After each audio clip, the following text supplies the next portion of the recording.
This is an ABC News special report.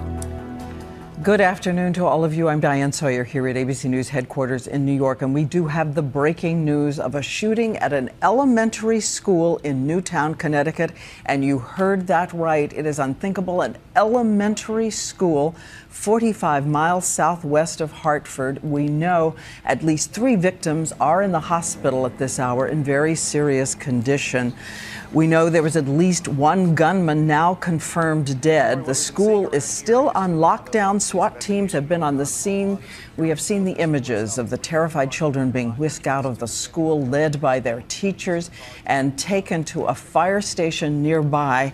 And just moments ago, I spoke to the mother of a 7-year-old boy. In that fire station, there were 2 kinds of parents: those who received the joyful news of relief and those who are still in doubt about their children. She got the good news that her 7-year-old son was all right. Here's what she had to say. Did they give you any sense when you got there, when you got to the fire department area, what had happened? What did they tell you? No, nobody is giving us, no officials are giving us any information. There's a parent I know who happened to be in the building at the time, and she's pretty broken up. She was in a meeting with the principal and some other people, and they heard shooting. They got up, they went out, and she had stayed in the conference room, and my understanding from her is the principal and other people got shot when they went out into the hallway, and she was the one who called 911. So you talked to the person who called 911? Yes, and she said that there was hundreds of shots, it sounded like. Hundreds of shots? That's what she said. And were there families there who don't know where their children are? Yes, there are still families here who do not know where their children are. And were they giving them any information at all? Are there still There's no information for those parents. They have the kids who were evacuated into the fire department house.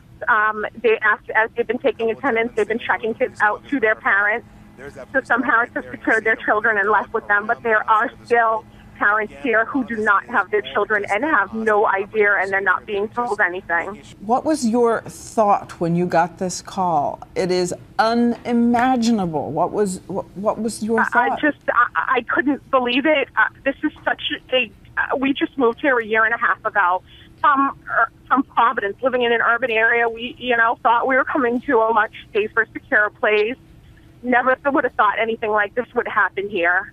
And it's a large town, but it's got a real small town family feel. And this is just unimaginable, and just very scared, worried about my son, worried about the other kids that I know here. And still just really in shock. What is it you're going to say to your son about this? Have you thought about that yet? I have not. I have not thought about that yet.